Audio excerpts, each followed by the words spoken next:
There was a lot of interactions that I witnessed with her and my siblings.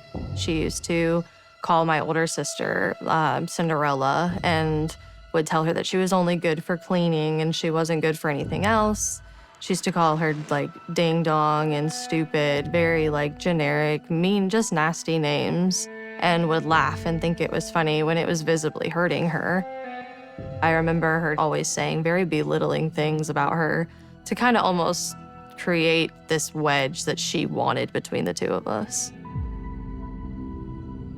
And my older sister decided that she had enough and she was gonna go live with her biological father. My sister was upstairs in her bedroom packing her things. Her and I were very close and I didn't want her to leave and I was begging her not to go and like crying and telling her to stay. Don't leave me alone with her.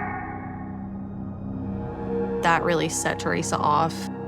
I have to. She didn't like it. She felt like she was losing some sort of control with her. You want to leave? You want to act like an adult, make decisions for yourself? And Teresa came in the room and was taking my sister's things and was throwing them in a trash bag and telling her that she wasn't to interact with me anymore. You get nothing! And she was ripping up pictures of like my sister and I together.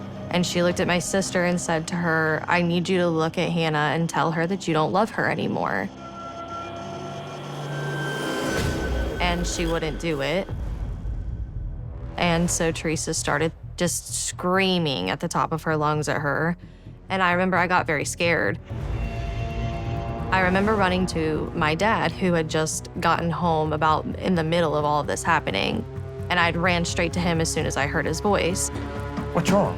I was standing behind his legs because I was scared. My mom's yelling, and she picked that mirror up and threw it at me and my dad.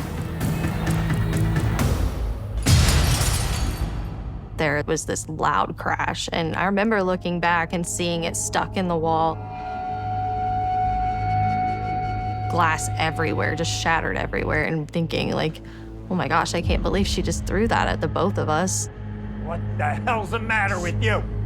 My dad was helping my sister get all of her things, and he was consoling her. I remember sitting in the corner, terrified, like crying and shaking and not knowing, like, how long is this gonna last? When he was around, it was a sense of relief. You only had a certain amount of time until he was gone, and anticipating him leaving was like one of the things I hated the most, is knowing he was gonna leave and I was gonna have to be with her again for several days without him was extremely nerve-wracking because he seemed to be the peacekeeper.